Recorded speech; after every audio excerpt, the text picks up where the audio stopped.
Hello dear students. आज हम शुरू करने जा रहे हैं अपना चैप्टर नंबर 12 एटम्स। फ्रेंड्स,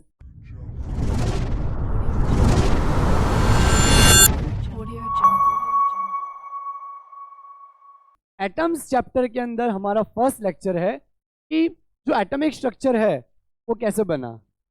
यानी कि हमें पता है कि ज़्यादातर रोल किसका रहा था, अल्फा स्कैटरिंग एक्सपेरिमेंट का। तो हमारा लेक्चर का टाइटल रहेगा अल्फा पार्टिकल स्कैटरिंग और रदरफोर्ड्स एटॉमिक मॉडल। तो सबसे पहले मैं टाइटल लगाता हूँ, फिर हम लेक्चर को स्टार्ट करते हैं। Alpha particle scattering and Rutherford's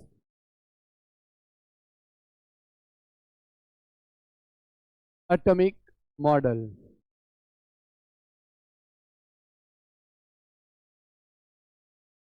हमें पता है कि अल्फा को पार्टिकल माना जाता है, राइट, इसीलिए हमने लिखा है अल्फा पार्टिकल स्कैटरिंग। ओके, तो सबसे पहले हम अल्फा के बारे में डिस्कस करें तो अल्फा क्या है। अल्फा पार्टिकल जो है, alpha particle helium nucleus contain करता है। Helium nucleus, right, helium nucleus होता है और हीलियम न्यूक्लियस में दो प्रोटॉन हैं, दो प्रोटॉन और 4 - 2 न्यूट्रॉन, राइट। यानी अगर मैं बात करूं, आपको पता है कि अप्रोक्सीमेटली मास सेम होता है, तो अगर प्रोटॉन की कंपैरिजन करें तो 4 टाइम मास ऑफ प्रोटॉन रहता है उसमें, राइट। वैसे देखें तो 4 टाइम मास ऑफ प्रोटॉन रहता है, लेकिन दो प्रोटॉन दो न्यूट्रॉन रहते हैं, राइट। टोटल एटॉमिक मास हमारा 4 टाइम्स रहता है प्रोटॉन के जरिए, राइट।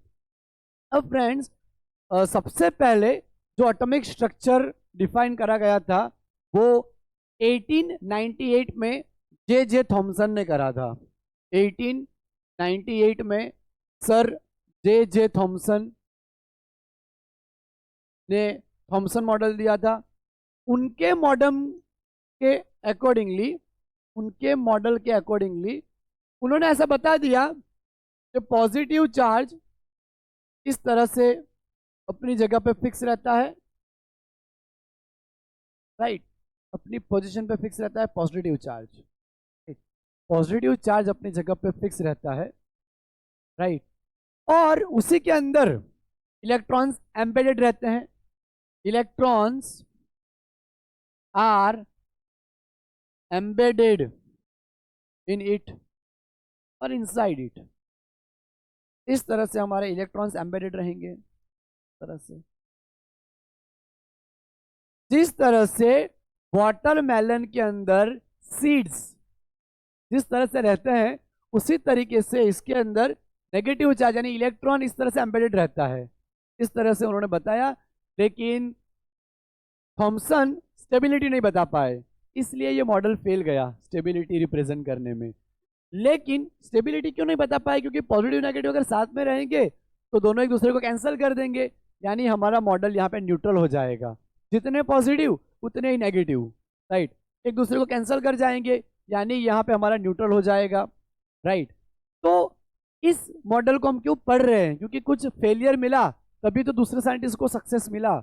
और इसमें सबसे इंपॉर्टेंट बात यह है फ्रेंड्स कि जो थॉमसन ने रेडियस जो बताई थी वो अभी भी उतनी ही रेडियस है।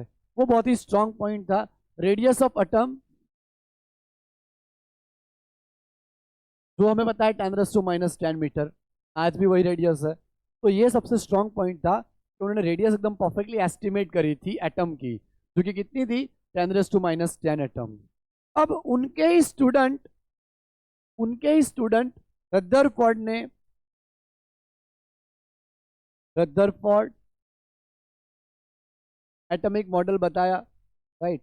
उन्होंने अल्फा स्कैटरिंग एक्सपेरिमेंट करे, ओके, सन 1906 में, और बताया कि एटम एम्प्टी होता है और उसका जो सारा पॉजिटिव चार्ज है, मैक्सिमम मास जो है वो सेंटर पे लाई करता है, बीच में कंसंट्रेटेड रहता है, बाकी का पूरा एटम होलो रहता है।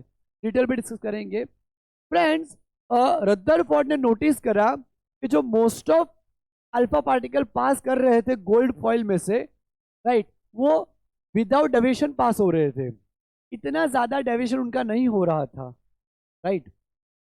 तो उन्होंने फिर कंक्लूजन बताया जो हम डिस्कस करेंगे, लेकिन उनको ये डिटेल में स्टडी करना था कि जो एग्जैक्ट रेशियो है बैकवर्ड आने का, वेव वापस जो बैकवर्ड आता है उसका रेशियो कितना आता है, कितने पार्टिकल सीधे निकल जाएंगे और कितने बैकवर्ड आएंगे, वो उनको पता करना था।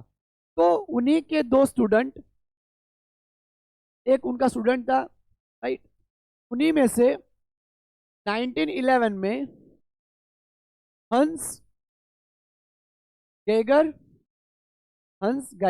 एंड अर्नस्ट मार्सन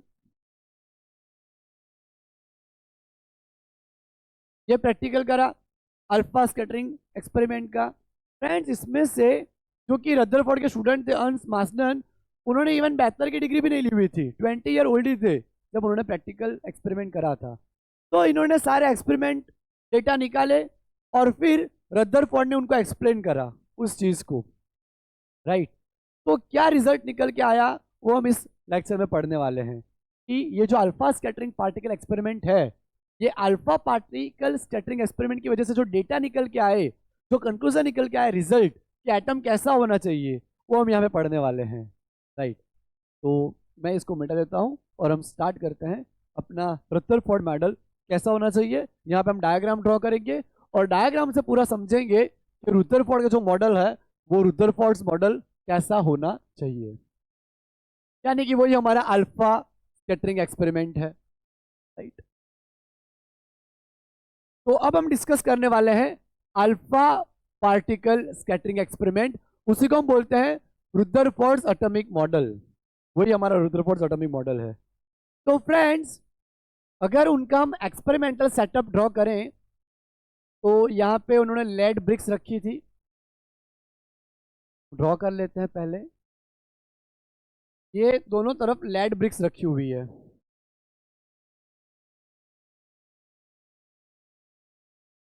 एकदम नैरो रहेगी, अभी मैंने यहाँ पे स्पेस ज़्यादा बताया है। यहाँ पे हमारा सोर्स है, ये जो सोर्स लिया गया है रेडियो एक्टिव सोर्स लिया गया और वो लिया गया 83 बिस्मथ का, 83 बिस्मथ 214 रेडियो एक्टिव सोर्स।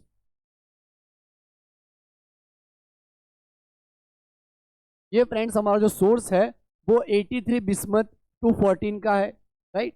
ये हमारी लेड ब्रिक्स है, lead BRICS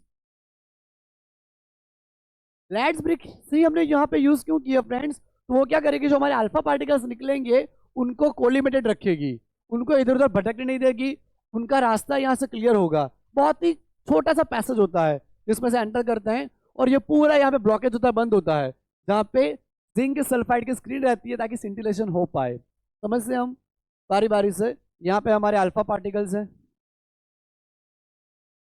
alpha particle source, यहां से हमारा अल्फा पार्टिकल एंटर करेंगे इस तरह से। यहां पे हमने लिया हुआ है गोल्ड फॉइल, सिंगल लेयर वाला गोल्ड फॉइल है अपना ये, राइट, एकदम सिंगल लेयर वाला गोल्ड फॉइल है जिसके ऊपर हमारा ये हमारा पाथ है, राइट। और यहाँ पे हम ड्रॉ कर लेते हैं, पूरा इस तरह से कवर्ड रहता है, ये पोर्शन पूरा इस तरह से रहता है, राइट, पूरा इस तरह से कवर रहेगा ताकि एयर पार्टिकल अंदर एंटर ना कर पाए, ताकि और कोई एक्स्ट्रा कोलिजन ना हो। फ्रेंड्स, यहाँ पे हमारे स्मॉल स्कैटरिंग होंगे, small scattering angle,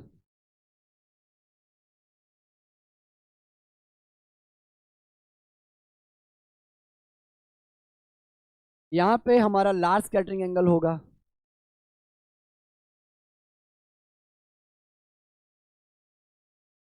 theta angle हमारा यहाँ पे रहेगा लार्ज स्कैटरिंग एंगल।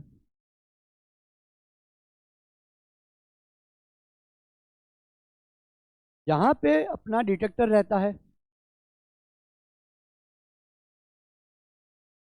ये माइक्रोस्कोप या डिटेक्टर जो डिटेक्ट करेगा रेज को। हमारे जो रेज यहाँ से कुछ कुछ मोस्ट ऑफ स्ट्रेट चले जाएंगे, राइट, कुछ कुछ थोड़े डेविएट होंगे और कुछ जो बैकवर्ड आएंगे वो काफी लार्ज एंगल पे स्कैटर्ड होंगे, large angle deflection, very large angle diffraction, backward diffraction बोल देते हैं।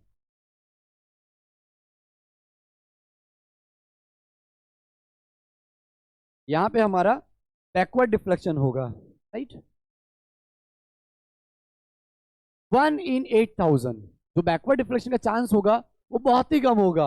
8,000 पास होंगे, उसमें से 1 बैकवर्ड आएगा सिर्फ। सोचो आप कितना कम है। बैकवर्ड डिफ्लेक्शन अप्रोक्सीमेटली 170 180 के आसपास जो जाएंगे उनकी हम बात कर रहे हैं, राइट।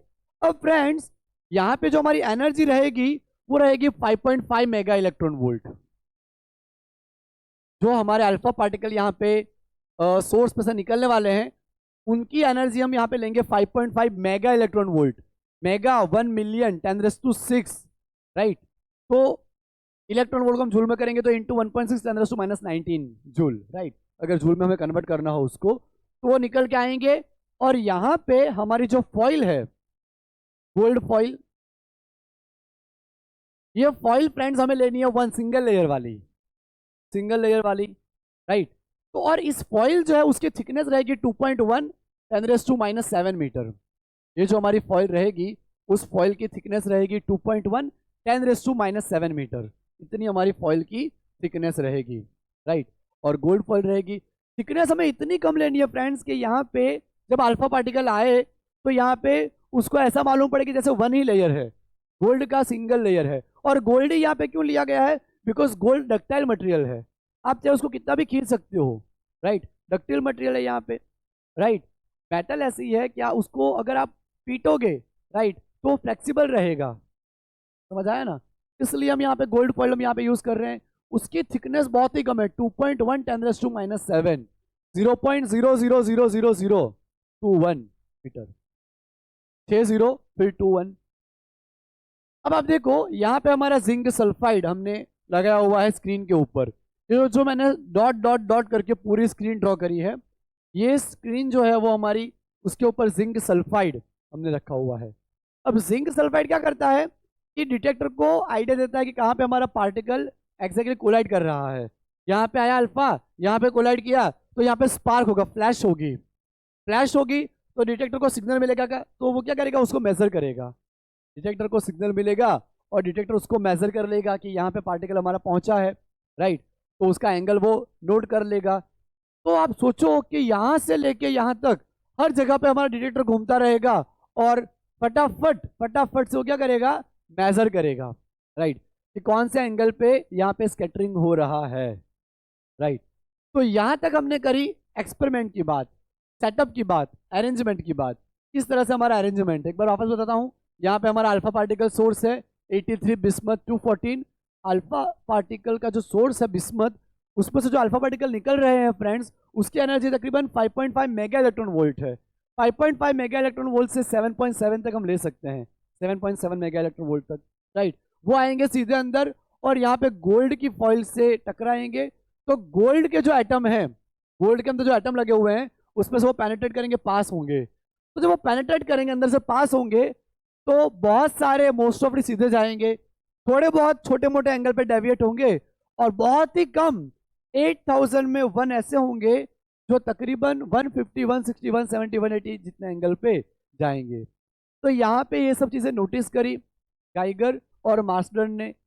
जो चीज़ नोटिस करी थी रदरफोर्ड ने, रदरफोर्ड को ये जानना था कि यहाँ पे मोस्ट ऑफ स्कैटरिंग और भी कम एंगल पे हो रहा है, इसीलिए उन्होंने खुद तो ये प्रैक्टिकल करा था। वापस उन्होंने गाइगर मार्सलन को करने के लिए बोला था कि उनको जानना था कि स्मॉल एंगल पे कितने स्कैटरिंग मिल पाते हैं, कितने स्कैटरिंग यहाँ पे स्मॉल एंगल पे मिल पाएंगे, वो इनको जानने की उनको जिज्ञासा थी, इसलिए उन्होंने ये प्रैक्टिकल करा था, राइट। अब हम फ्रेंड्स आगे करते हैं। अब यहाँ पे मैं ग्राफ ड्रॉ करूंगा कि number of scattering versus angle, right. फिर उनका कंक्लूजन बताऊंगा कि क्या कंक्लूजन निकल के आया, डेटा जो थे वो क्या थे और थ्योरेटिकल रिजल्ट जो मिला, थ्योरेटिकल रिजल्ट वो क्या मिला, वो दोनों चीज हम यहाँ पे कैलकुलेट, यहाँ पे मैं यहाँ पे ड्रॉ करके आपको दिखा रहा हूँ। देखिए यहाँ पे ये जो वाई एक्सिस है, ये वाई एक्सिस पे हम लेंगे number of scattered particle detected,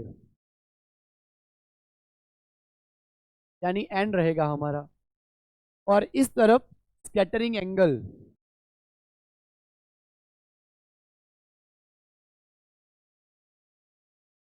इस तरफ रहेगा हमारा स्कैटरिंग एंगल, इस तरफ रहेगा हमारा number of scattered particle detected. अब उन्होंने नोटिस करा कि क्या नोटिस करा कि जो डेटा था उसको थ्योरेटिकल रीडिंग्स मैच कर रहे थे, यानी यहां हमारा प्रैक्टिकल और थ्योरेटिकल दोनों चीजें मैच करी, राइट। यहां पे उनको मालूम पड़ा कि 10⁻⁷, 10⁻⁶, 5, 4, 3, 2,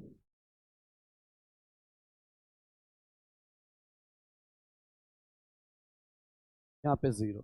अब यहाँ पे हम एंगल लेते हैं 10 डिग्री, 20 का गैप लेंगे हम, 20, 40, 60, 80, 100, 120, 140, थोड़ा गैप ज़्यादा लेते हैं, 120, 140, 160, 180, राइट। फ्रेंड्स, उन्होंने यहाँ पे जब प्रैक्टिकल्स करें तो क्या डेटा निकल के आया वो हम यहाँ पे बात करने वाले हैं। फ्रेंड्स, यहाँ पे जो मैं आपको रिजल्ट बता रहा हूँ कि रिजल्ट ऐसा मिला कि जो डॉट है, डॉट वो डेटा बता रहे थे, और जो सॉलिड कर्व है, सॉलिड कर्व उसने क्या मैं रिप्रेजेंट करा, क्रिटिकल असम्पशन जो था,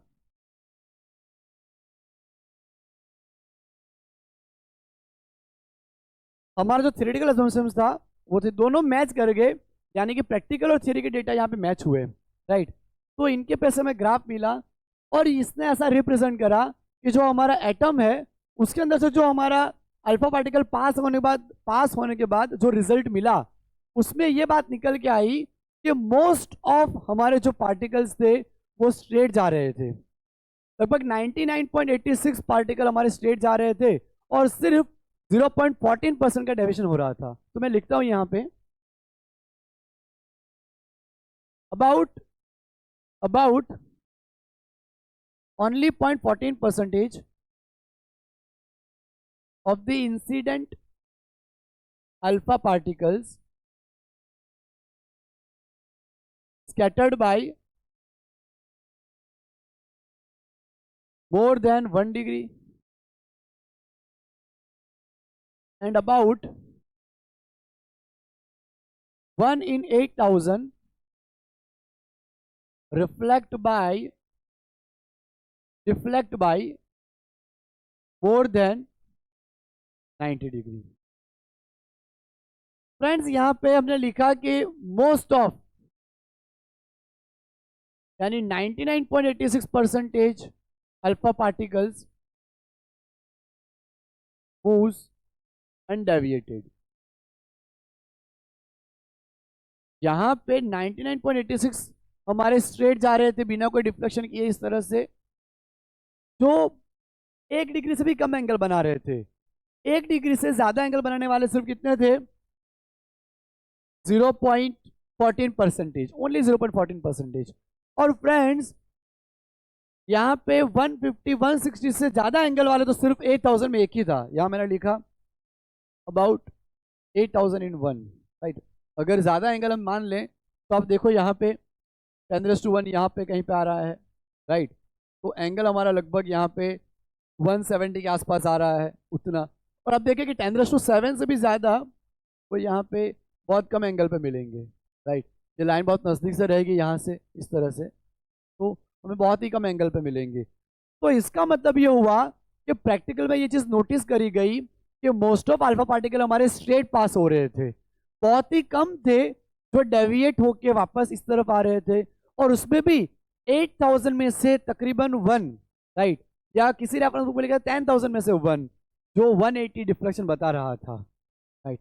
तो इसका कंक्लूजन क्या निकला वो रुदरफोर्ड ने बताया, राइट, कि सिग्निफिकेंस क्या निकला इस प्रैक्टिकल का। तो अब मैं क्या करता हूं कि यहाँ पे थोड़ा डायग्राम मिटा देता हूँ, या फिर ये चीज़ मिटा देता हूँ, और फिर हम यहाँ पे उसका कंक्लूजन लिखते हैं कि कंक्लूजन क्या निकल के आया, राइट। वही सबसे इंपॉर्टेंट है। इसको हम मिटा देते हैं क्योंकि हमें प्रैक्टिकल यहाँ पे ग्राफ पता चल चुका है। ये ग्राफ के ऊपर से जेई मेंस 2023 में हमें क्वेश्चन आ चुका है जो हम करेंगे। यहाँ पे हम लिखेंगे सिग्निफिकेंस और result, conclusion, results of this experiment. क्या रिजल्ट निकल के आए? तो पहला result, as most of the alpha particles pass straight to the foil, so most of the space within atom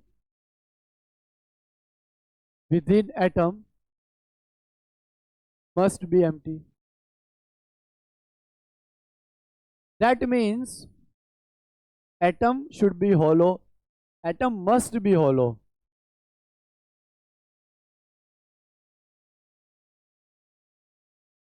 यहां पे नोटिस करा गया कि जो मोस्ट ऑफ अल्फा पार्टिकल वो स्ट्रेट जा रहे हैं, राइट। यानी जो उसका अंदर का स्पेस है वो खोखला होना चाहिए, प्लास्टिक का बॉल के साथ अंदर से खोखला, राइट। अंदर से वो खोखला होना चाहिए प्लास्टिक के बॉल जैसा, राइट, प्लास्टिक के बॉल जैसा होना चाहिए। ओके, वो उन्होंने नोटिस करा। Second thing, to explain large angle scattering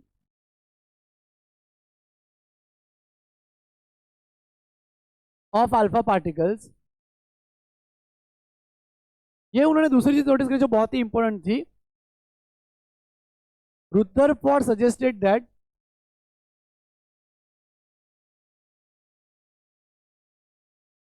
all the positive charge and mass of the atom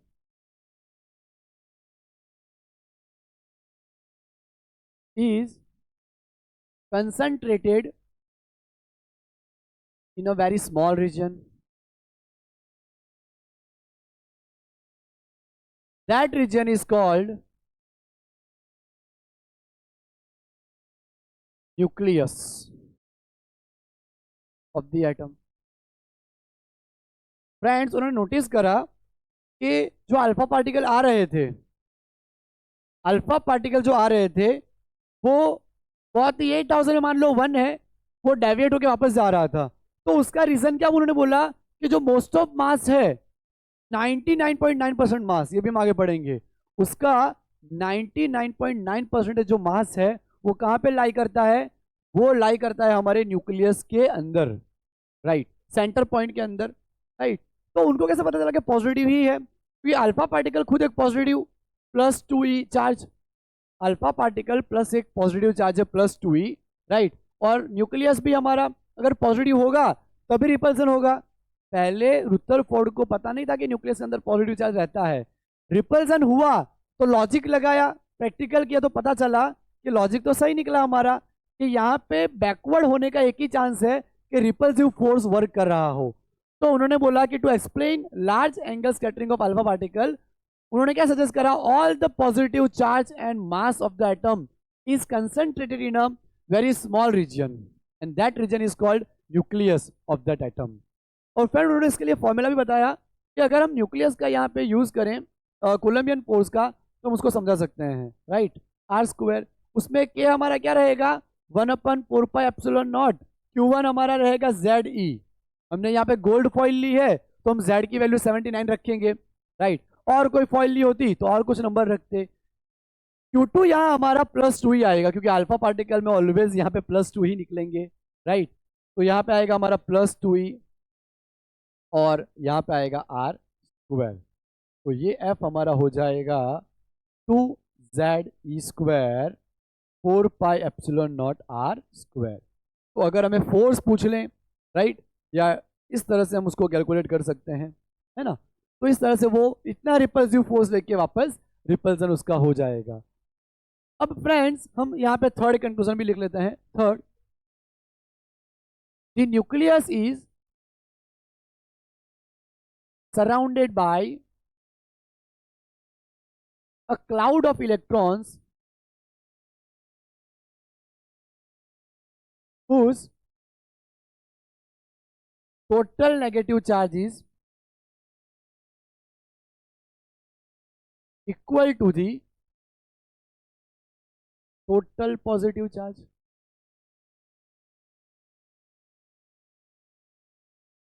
On the nucleus, so that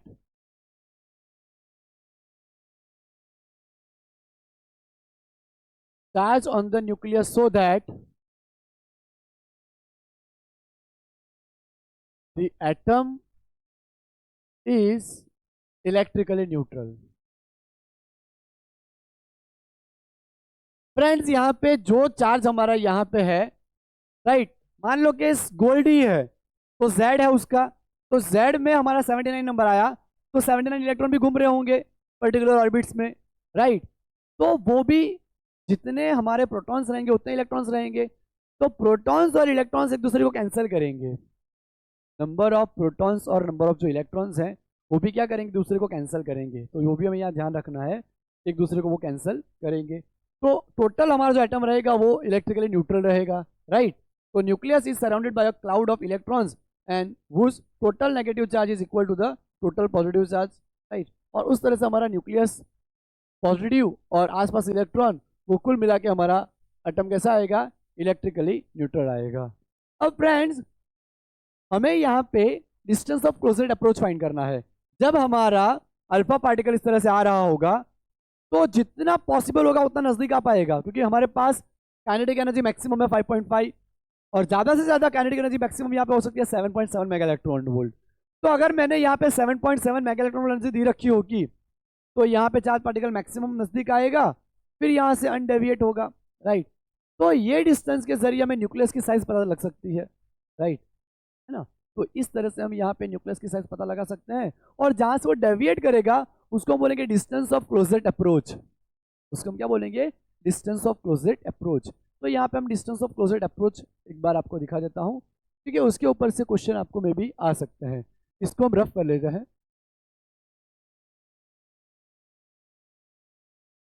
friends जैसे रुद्रफोर्ड ने बताया कि सेंटर पार्ट जो होगा वो पूरा पॉजिटिव चार्ज से लदा हुआ होगा, वहाँ पे पॉजिटिव चार्ज हमारे मैक्सिमम रहेंगे। तो मान लो कि यहाँ पे हमारा न्यूक्लियस है ये वाला, जहाँ पे सारे हमारे पॉजिटिव चार्ज हैं। एक्चुअली उसकी कोई बाउंड्री नहीं आती, लेकिन मैं यहाँ पे डिफाइन कर रहा हूँ बाउंड्री। ये हमारा एटम है, तो यहाँ से जो अल्फा पार्टिकल आ रहा है वो यहाँ आएगा और जितना मैक्सिमम नजदीक आ पाएगा वो आएगा, फिर वहां से डेविएट होगा, राइट। तो सेंटर पॉइंट से लेके ये जो हमारा डिस्टेंस रहेगा, सेंटर पॉइंट से लेके ये जो हमारा डिस्टेंस रहेगा, उस डिस्टेंस को हम बोलेंगे डिस्टेंस ऑफ क्लोजेस्ट अप्रोच। जो डी डिस्टेंस हमारा रहेगा उसको हम क्या बोलेंगे, डिस्टेंस ऑफ क्लोजेस्ट अप्रोच। हम इसको डिस्टेंस ऑफ क्लोजेस्ट अप्रोच बोल सकते हैं, क्योंकि जितनी कैपेसिटी होगी उतना वो नजदीक जा पाएगा। अगर हम यहाँ पे काइनेटिक एनर्जी मैक्सिमम ले लें अल्फा पार्टिकल की 7.7 मेगा इलेक्ट्रॉन वोल्ट, राइट, तो वो जितना पॉसिबिलिटी होगी उतना मैक्सिमम नजदीक जा पाएगा। तो ये जो डिस्टेंस हमारा आएगा उनको हम बोलेंगे यहाँ पे डिस्टेंस ऑफ क्लोजेस्ट अप्रोच। और फ्रेंड उस डिस्टेंस को हम कैसे निकाल सकते हैं, तो अल्फा पार्टिकल की काइनेटिक एनर्जी कम होती जाएगी, ये भी पॉजिटिव है, ये खुद पॉजिटिव और सेंटर में भी पॉजिटिव, तो पॉजिटिव रिपेल करता है। तो काइनेटिक एनर्जी जैसे जैसे डिक्रीज हो रही है वैसे पोटेंशियल एनर्जी इंक्रीज हो रही है। According to conservation of mechanical energy हम इस तरह से भी कर सकते हैं, हम यहाँ पे ये फॉर्मूला लेके भी कर सकते हैं, लेकिन यहाँ पे इसकी ज़रूरत नहीं है, राइट। यहाँ पे पॉजिटिव वो भी पॉजिटिव, तो जितना नज़दीक जाएगा उतना यहाँ पे क्या होता जाएगा, रिपल्सन होता जाएगा, राइट। तो decrease in kinetic energy that is equal to increase in potential energy, right. तो काइनेटिक एनर्जी यहाँ पे हमारी हाफ mv² है, और इस तरफ पोटेंशियल एनर्जी हमारी k q1 q2 upon r naught, यहाँ हम d ले सकते हैं, राइट। अब फ्रेंड्स काइनेटिक एनर्जी को अगर हम नीचे ले लें, ये हमारा r नॉट डिस्टेंस या d डिस्टेंस, मान लो d डिस्टेंस है, तो ये d डिस्टेंस को हम बोलेंगे distance of closest approach. d को हम यहाँ पे ऊपर ले लेते हैं, k q1 q2 upon half mv², right. तो फ्रेंड्स जो डी डिस्टेंस आएगा उसको हम बोलेंगे डिस्टेंस ऑफ क्लोजेस्ट अप्रोच। ये हमारा डिस्टेंस क्या आएगा, डिस्टेंस ऑफ क्लोजेस्ट अप्रोच आएगा, right, distance of closest approach के Q1 Q2 divide by half mv square. इस तरह से वो हमें यहाँ पे डिस्टेंस ऑफ क्लोजेस्ट अप्रोच मिल जाएगा। हमारी एनसीईआरटी में एग्जाम्पल 2 जो है वो इस तरह से हमें डिफाइंड है। और फ्रेंड्स इसी तरीके से हमें यहाँ पे पता चली कि न्यूक्लियस की रेडियस क्या है। तो जो एस्टिमेट करी गई वो न्यूक्लियस की रेडियस 10⁻⁻15 मीटर टू 10⁻⁻14 मीटर मिली, राइट। तो हम यहाँ पे एनसीईआरटी के हिसाब से जो लोएस्ट है वो लेते हैं 10⁻⁻15 मीटर, जो कि हमारी रेडियस ऑफ न्यूक्लियस है, radius of nucleus, nucleus radius, right. और ये जो है हमारा 10⁻10 मीटर वो हमारी रेडियस ऑफ एटम है, radius of atom, right, radius of atom. और ये हमारी है रेडियस ऑफ न्यूक्लियस। इस तरीके से हमें मिला। तो इस तरह से हमने यहाँ पे डिस्टेंस ऑफ क्लोजेस्ट अप्रोच निकाला। अब फ्रेंड्स एक और पैरामीटर यहाँ पे आता है इम्पैक्ट पैरामीटर। तो इम्पैक्ट पैरामीटर कैसे निकाल सकते हैं, तो ये सब मैं मिटा देता हूँ, फिर हम इम्पैक्ट पैरामीटर करते हैं और उसके बाद हम यहाँ पे जेई और नीट में आए हुए न्यूमेरिकल सॉल्व करते हैं। अल्फा पार्टिकल ट्रैजेक्टरी हमारी कैसी रहती है उसके ऊपर से हम इम्पैक्ट पैरामीटर समझते हैं। अल्फा पार्टिकल ट्रैजेक्टरी,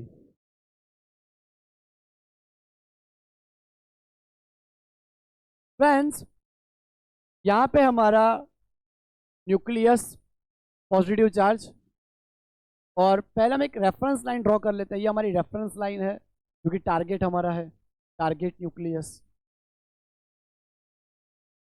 ये हमारा टारगेट न्यूक्लियस है। अब पहले मैं आपको बताऊंगा कि इम्पैक्ट पैरामीटर कैसे बोलेंगे।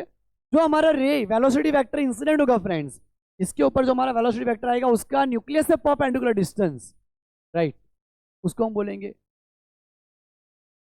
मान लो यहाँ पे एक वेव आया, वो इस तरह चला गया, राइट। तो ये जो इंसिडेंट हुआ वो और न्यूक्लियस टारगेट वाला हमारा लाइन, उसके परपेंडिकुलर डिस्टेंस को हम क्या बोलेंगे, इम्पैक्ट पैरामीटर। मैं यहाँ डेफिनेशन लिख देता हूँ। The impact parameter is the perpendicular distance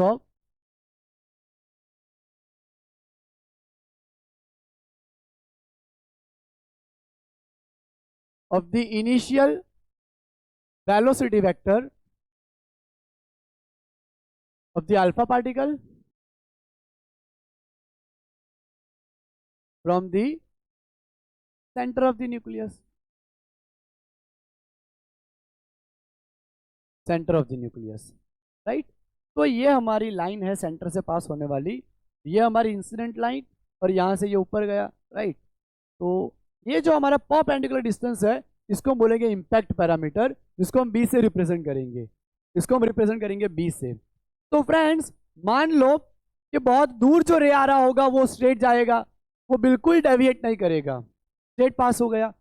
तो ये लाइन हमारी पैरेलल, इसके ये लाइन पैरेलल हो गई। तो इम्पैक्ट पैरामीटर यहाँ पे क्या आएगा, यहाँ पे इम्पैक्ट पैरामीटर बी का वैल्यू मैक्सिमम, क्योंकि बहुत दूर रही होगी लाइन, इम्पैक्ट पैरामीटर मैक्सिमम है, तो यहाँ पे हमें एंगल क्या मिलेगा, 0, एंगल ही नहीं बना। अब थोड़ा सा नज़दीक आया तो इस तरह से थोड़ा डेविएट हो गया। ये आप देखो, अगर मैं इसके रेफरेंस जो हमारी लाइन है उसके रिस्पेक्ट में एंगल बनाऊं, या फिर ऐसा बना लेता हूँ यहीं से, राइट। तो अगर ये एंगल बनाऊं तो आप देखिए θ1 कितना मुझे मिला, ये इम्पैक्ट पैरामीटर बी है हमारा, राइट। और थोड़ा नज़दीक आएगा, इंसिडेंट होगा, इस तरह से डेविएट होगा, देखो आप एंगल बढ़ा, इम्पैक्ट पैरामीटर हमारा यहाँ कम हुआ, पहले सॉरी थोड़ा नज़दीक होगा, यहाँ से डेविएट होगा इस तरह से, राइट। तो अब देखिए कि इम्पैक्ट पैरामीटर यहाँ पे कम हुआ, राइट, और एंगल हमारा और बड़ा हुआ, राइट। और नज़दीक आएगा, मान लो ये जो मैंने ड्रॉ करा हुआ पहले से वो इधर जाएगा, तो एंगल और बड़ा हो गया इसके रिस्पेक्ट में, देखो आप, राइट, इम्पैक्ट पैरामीटर कम हो गया। तो यहाँ पे हम समझ पा रहे हैं कि जो इम्पैक्ट पैरामीटर है, impact parameter that is inversely proportional to scattering angle. जो हमारा इम्पैक्ट पैरामीटर है वो स्कैटरिंग एंगल के इनवर्सली प्रोपोर्शनल आ रहा है। तो b inversely proportional to theta, right. जितना हमारा यहाँ पे थीटा ज्यादा होगा इम्पैक्ट पैरामीटर कम होगा। तो आप समझ पा रहे हो ना कि जो हमारा रे यहाँ पे आएगा वो वापस उसी लाइन पे जाएगा, राइट। जो हमारा रे यहाँ पे आएगा वो वापस उसी लाइन पे जाएगा, राइट। यानी अगर हमने यहाँ पे बी 0 ले लिया तो थीटा हमारा आएगा पाई और 180 डिग्री।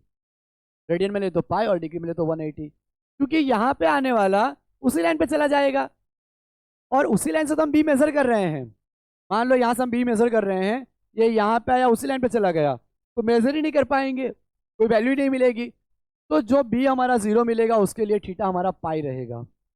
बी की वैल्यू यहाँ हमारी 0 रहेगी तो उसके लिए थीटा हमारा क्या रहेगा, पाई, राइट। तो जब यहाँ पे बी की वैल्यू हमें 0 मिल रही है तब थीटा हमें कितना मिल रहा है, पाई वैल्यू मिल रही है उसकी, राइट। तो ये चीज़ आपको ध्यान रखनी है कि इसको बोलेंगे हम head on collision. Head on collision, तो हेड ऑन कोलिजन के लिए थीटा हमारा पाई रहेगा जब हमारी बी की वैल्यू कितनी आएगी, 0 आएगी, राइट। तो फ्रेंड्स ये चीज़ आपको नोटिस करनी है कि इम्पैक्ट पैरामीटर स्कैटरिंग एंगल के इनवर्सली प्रोपोर्शनल होता है, राइट। उसका एक एंगल का भी हमारा फॉर्मूला है लेकिन वो इतना हमारे लिए ज़रूरी नहीं है, राइट। तो ये भी आप याद रख सकते हो कि इम्पैक्ट पैरामीटर वो कॉट थीटा बाई 2 के डायरेक्टली प्रोपोर्शनल होता है, ओके। तो ये जो आज के लेक्चर में हमने पढ़ा फ्रेंड्स, उसके मोस्ट ऑफ हमने क्या पढ़ा आज कि एटम कैसा होता है, तो हॉलो होता है, राइट।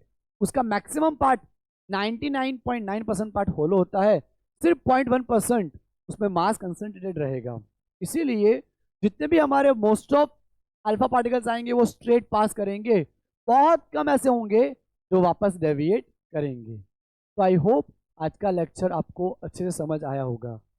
अब फ्रेंड्स हम इसके ऊपर आने वाले न्यूमेरिकल्स जो आए हुए हैं वो कर लेते हैं, और ऐसे ही कंसेप्ट वापस भी आ सकते हैं जो आपको अच्छे से इसका पढ़ाई करके प्रैक्टिस करना है न्यूमेरिकल्स का, राइट। फ्रेंड्स यहाँ पे हम 3 क्वेश्चन करने वाले हैं। पहला हमारा नीट 2019 का है जिसमें बोला गया है कि अल्फा पार्टिकल जो है वो क्या कंसिस्ट करता है। तो 2 प्रोटॉन 4 - 2 2 न्यूट्रॉन, मैंने आपको स्टार्टिंग में बताया था। तो क्या आंसर आएगा, 2 प्रोटॉन एंड 2 न्यूट्रॉन्स ओनली, ए हमारा आंसर आ गया, राइट।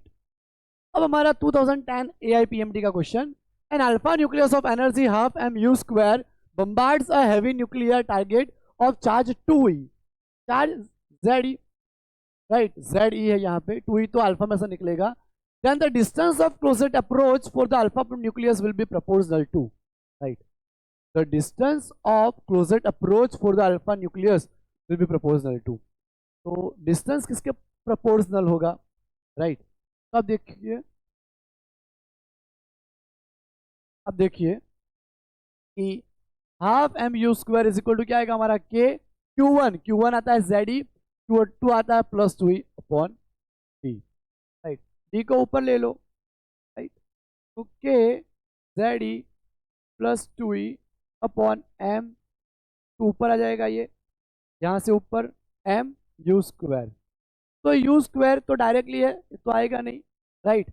यहाँ पे d 1/m के डायरेक्टली प्रोपोर्शनल आएगा, 1/m के डायरेक्टली प्रोपोर्शनल, ये u² तो इनवर्सली प्रोपोर्शनल कहलाएगा ना, तो आंसर क्या आएगा 1/m, राइट। सिंपल था एकदम। पप्पू क्वेश्चन ये भी ऐसा ही है, ये जेई मेन 2023 में आया हुआ है। अगर आपने ग्राफ अच्छे से पढ़ा है, मतलब कि आपको रिजल्ट पता है कि number of scattered particle versus यहाँ पे जो एंगल बन रहा है उसका क्या रिजल्ट हमारा निकला था, इस तरह से, तो आपको पता चल जाएगा। देखिए, the graph which depict the result of Rutherford gold foil experiment which alpha particle is theta, that is the scattering angle, and Y, that is number of scattered alpha particle detected. Plots are schematic and not to scale. तो आप देखिए कि यहाँ पे हमारे चारों scale बता रखे हैं, तो हमें पता है कि नंबर जो था वो यहाँ पे एंगल के साइन θ/2 के इनवर्सली प्रोपोर्शनल आता है, ये एक फॉर्मूला है, राइट। तो नंबर यहाँ पे थीटा के इनवर्सली आएगा, राइट।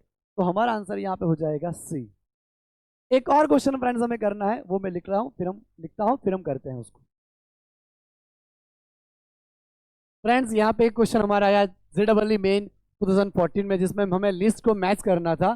जो पहला लिस्ट है उसमें एक्सपेरिमेंटल परफॉर्म, जो एक्सपेरिमेंट साइंटिस्ट के द्वारा परफॉर्म किया गया था, और दूसरा लिस्ट उसमें फिनोमेना डिस्कवर्ड एसोसिएटेड, राइट। कौन सा फिनोमेना हमें यहाँ पे लगा, वो कौन सा फिनोमेना कौन से साइंटिस्ट ने डिस्कवर किया। तो अभी हमने करा रुदरफोर्ड एक्सपेरिमेंट। तो अगर मैं एक ही ऑप्शन यहाँ पे देखूँ रुदरफोर्ड एक्सपेरिमेंट का, तो क्या डिस्कवर हुआ उसमें रुदरफोर्ड एक्सपेरिमेंट में? तो हमें पता चला कि न्यूक्लियस एग्जिस्ट करता है, राइट। तो थर्ड में फोर्थ आना चाहिए, तो स्टार्ट करो थर्ड में फोर्थ, एक ही है, ये रहा। तो आंसर तो हमारा आ ही चुका है। अगर आपको दूसरा कोई वेरीफाई करना तो भी आप कर सकते हो, जैसे कि मिलिकन ऑडिटर एक्सपेरिमेंट, राइट। उन्होंने क्या किया था, इलेक्ट्रिक चार्ज क्रिएट किया था। तो सेकंड में सेकंड, ये रहा सेकंड में सेकंड, राइट। तो भी ऑप्शन हमारा करेक्ट बैठ रहा है। बाकी आपको आए तो भी ठीक और ना आए तो भी ठीक, राइट। फ्रेंड्स मैं यहाँ पे एक और चीज़ आपको बता रहा हूँ कि जो रुदरफोर्ड का ड्रॉबैक था वो भी हमारे लिए इंपॉर्टेंट है, राइट, क्योंकि नेक्स्ट लेक्चर हमारा रहेगा बोर मॉडल के ऊपर। तो ड्रॉबैक आपको पता होना चाहिए। तो क्या ड्रॉबैक था रुदरफोर्ड का? रदरफोर्ड मॉडल का ड्रॉबैक ये था, उन्होंने ऐसा बताया था कि हमारा जो न्यूक्लियस है उसके आसपास इलेक्ट्रॉन घूमते घूमते आता है और ऐसे घूमता है एनर्जी रेडिएट करते हुए, इलेक्ट्रॉन रेडिएटिंग एनर्जी।